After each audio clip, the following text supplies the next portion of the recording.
They say some numbers are never meant to be dialed. A cursed sequence of digits whispers across urban legends, passed between trembling hands like a forbidden relic. Those who called it, or worse, received its call, spoke of static that sounded like breathing. Others swore a woman's voice answered, her tone soft yet filled with venom. The number appeared on phones at night, glowing when the screen was locked. People reported hearing knocks at their doors immediately after answering. Some described faces in their mirrors, pale and shifting, seconds after hanging up. One boy in Japan laughed at the stories, then dialed as a joke. 3 days later, his family found him vanished, phone shattered on the floor. A woman in Russia claimed the calls followed her even after changing phone. She destroyed her SIM card, only for the cursed number to burn itself into her new device. Halfway through the tale, one must wonder, was it only a myth?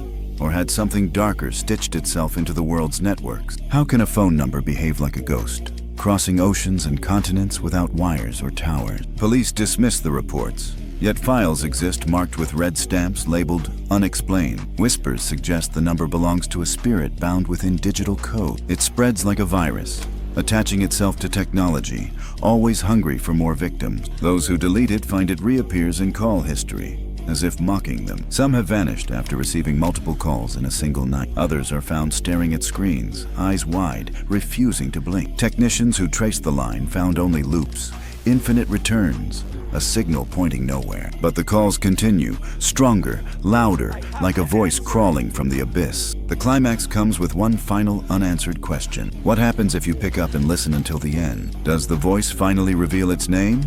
Or does it climb out through the signal? Perhaps the number itself is not just cursed, but alive. A parasitic entity feeding on curiosity and fear, hunting through endless devices. You might think you're safe because you never dialed it. But what if your phone glows tonight and the number appears uninvited? What if the call is already waiting for you to answer? It waits in silence, across time zones and locked screens, patient as death. So ask yourself, would you dare to answer when the cursed number calls your name? In the sands of Egypt, tombs whisper warnings older than empires. Pharaohs were buried not only with treasures, but with threats written in stone. The walls of certain chambers bear words like knives.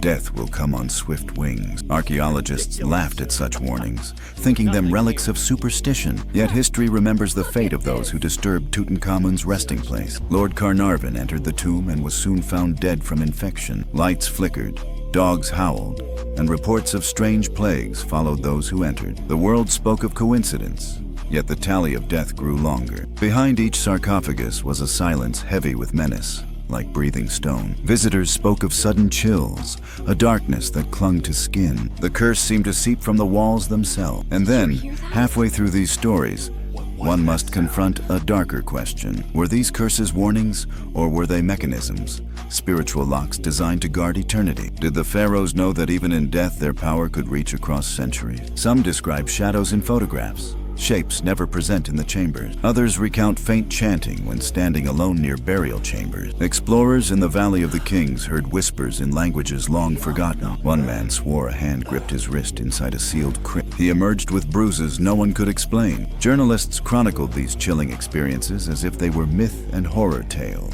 But each retelling seemed to attract more tragedy. An illness, an accident, a sudden collapse, all linked to those who trespassed. Some say the sands themselves are haunted, shifting like restless spirits. At the climax of fear, we ask, was it mere chance or justice of the dead? Did the ancient priests weave something into those walls we can never undo? Every relic taken, every artifact displayed, carries whispers of vengeance. We watch their treasures in museums, yet their guardians may still walk unseen. Perhaps the curse is never ended, only waiting for the next intruder. If you stood before a sealed tomb door tonight, would you dare break the seal? Would you risk awakening what sleeps beneath the desert? And if you did, would the curse follow you home, waiting in silence? They say the opening of a single tomb unleashed a war. In Samarkand, beneath layers of earth, rested the remains of Timur, the conqueror. His tomb carried an inscription: "Whoever disturbs my grave will unleash an invader more terrible than I." For centuries it was left untouched,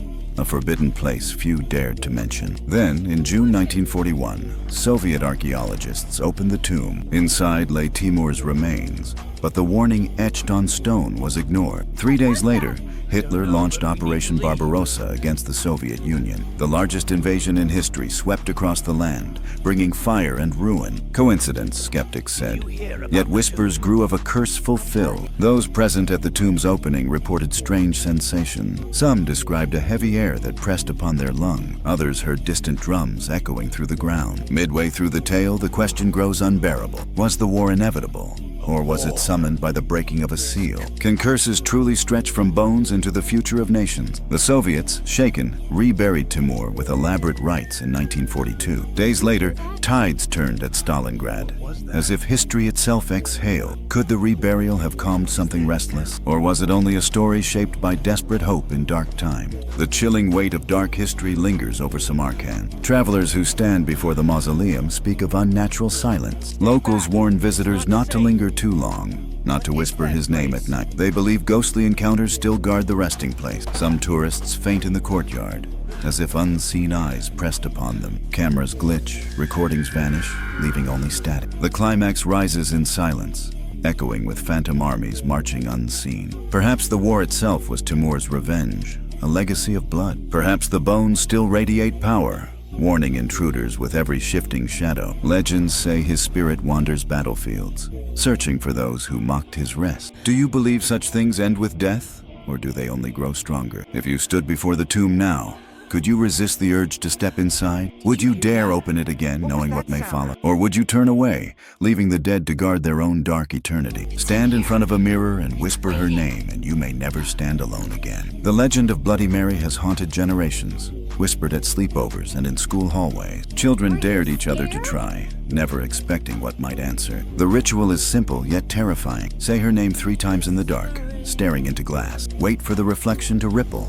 Wait for the shadow to move. Those who claim to have seen her speak of a woman drenched in blood. Her eyes are hollow, her mouth twisted, her hands reaching. Some say she claws her way through the mirror itself. Others say she drags you into her world of endless darkness. The ritual spread like wildfire because of its simplicity. Anyone, anywhere could attempt it if they dared. Halfway through the tale, the question becomes suffocating. What if the story is not only a game but a trap? What if the mirror is not a surface but a door, always waiting? People speak of faint whispers when alone at night. They say mirrors sometimes fog without reason, as if something breathed inside them. Shadows flicker across the glass even when lights are steady. Children wake screaming, claiming Bloody Mary stood at the end of their bed. Gothic horror thrives in such legends, feeding on fear that feels too real. Some bathrooms are said to be cursed, their mirrors never truly silent. Students claim entire schools carry haunted places, bathrooms no one dares enter. Others recount scratches on their arms after performing the ritual. Parents dismiss them as pranks,